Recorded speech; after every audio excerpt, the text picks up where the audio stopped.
Hi ಎಲ್ರಿಗೂ ನಮಸ್ಕಾರ. Sandalwood ನ ಪ್ರತಿನಿತ್ಯದ ಸುದ್ದಿಗಳಿಗಾಗಿ ಈಗಲೇ ಸಬ್ಸ್ಕ್ರೈಬ್ ಮಾಡಿ ಹಾಗೂ ಪಕ್ಕದಲ್ಲಿರುವ ಬೆಲ್ ಬಟನ್ ಅನ್ನು ತಪ್ಪದೇ ಕ್ಲಿಕ್ ಮಾಡಿ. ಈಗ ನಮ್ಮ ಟ್ರೈಲರ್ ಅನ್ನ ರಿಲೀಸ್ ಮಾಡಬೇಕು. ಟ್ರೈಲರ್ ಅನ್ನ ರಿಲೀಸ್ ಮಾಡಬೇಕಾ? ದೀಪಾನೇ ಎತ್ಕೊಂಡು ಹೋಗ್ದಿಟ್ಟ ಟಾರ್ಚ್. ಆಯ್ತಜ್ಜಿ, ಟ್ರೈಲರ್ ರಿಲೀಸ್ ಆಗುತ್ತೆ. ರಿಲೀಸ್ ಆಗುತ್ತಾ? ಆಕ್ಚುಲಿ ಆಗಿದೆ. ನಮ್ಮ ಚಾಲೆಂಜಿಂಗ್ ಸ್ಟಾರ್ ದರ್ಶನ್ ಅವರು ಮಾಡಿದ್ದಾರೆ. ಇದನ್ನ ಯಾವ ರೀತಿ ಮಾಡಿದ್ದಾರೆ ಅನ್ನೋದನ್ನ ನೋಡೋಣ. ಟ್ರೈಲರ್ ಅನ್ನ ರಿಲೀಸ್ ಮಾಡಬೇಕು. ಓಕೆ ಅಜ್ಜಿ, ಟ್ರೈಲರ್ ಅನ್ನ ನೋಡ್ಕೊಂಡು ಬರೋಣ. ಈಗ ಖಂಡಿತವಾಗ್ಲೂ ನೋಡ್ಕೊಂಡು ಬರೋಣ. ಇದು ಎಕೋ ಅಲ್ಲ, ಟ್ರೈಲರ್ ನೋಡೋದ್ರಿಂದ ಬರ್ತಿರೋ ಎಫೆಕ್ಟ್. ಗೊತ್ತಾಯ್ತಾ? ಗೊತ್ತಾಯ್ತು ಅಜ್ಜಿ. ಅಬ್ಬಬ್ಬಬ್ಬ, ಏನು ಫೈಟ್ ಗುರು, ಏನು ಫೈಟ್.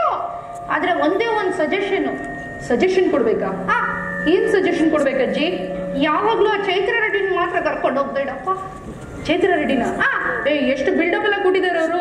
ಇಲ್ಲ, ನಮ್ಮ ಹುಡ್ಗಂದು 8 ಪ್ಯಾಕ್ ಅಂತ ಎಲ್ಲ ಫುಲ್ಲು ಹಂಗೆ ಶರ್ಟ್ ಕಿತ್ತಾಕ್ಬಿಟ್ರ.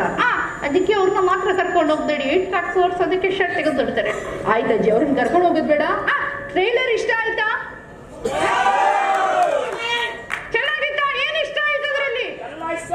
ಎಲ್ಲ ಇಷ್ಟ ಆಯ್ತಾ? ಹಂಗೆಲ್ಲ ಹೇಳಿದ್ರೆ ಆಗಲ್ಲ. ಫೈಟ್ ಇಷ್ಟ ಆಯ್ತಾ? ಲವ್ ಇಷ್ಟ ಆಯ್ತಾ? ಹೀರೋ ಇಷ್ಟ ಆಯ್ತಾ?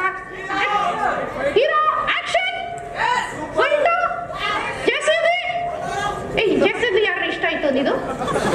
ಆಯ್ತಜ್ಜಿ, ಎಲ್ಲ ಇಷ್ಟ ಆಗಿದೆ. ಎಲ್ರಿಗೂ ತುಂಬಾ ಇಷ್ಟ ಆಗಿದೆ. ಎಸ್, ಇದೇ ಖುಷಿಗೆ ಆಡಿಯೋ ಲಾಂಚ್ ಮಾಡೋಣ. Audio launch? ಎಸ್, ಹೌದೌದು, ನನ್ಗೂ ಕುತೂಹಲ ಇದೆ ಹೇಗಿರುತ್ತೆ ಈ ಹಾಡುಗಳು ಅಂತ ಕೇಳೋದಕ್ಕೆ. ಬರೀ ನಾವೇ ಮಾಡೋದಕ್ಕಾಗಲ್ಲ ಮಣ್ಣಿ. ನಮ್ಮ ಡೈರೆಕ್ಟ್ರು ಪಾಪ ತುಂಬಾ ಕಷ್ಟ ಪಟ್ಟಿದ್ದಾರೆ. ಅವ್ರನ್ನ ಮತ್ತೆ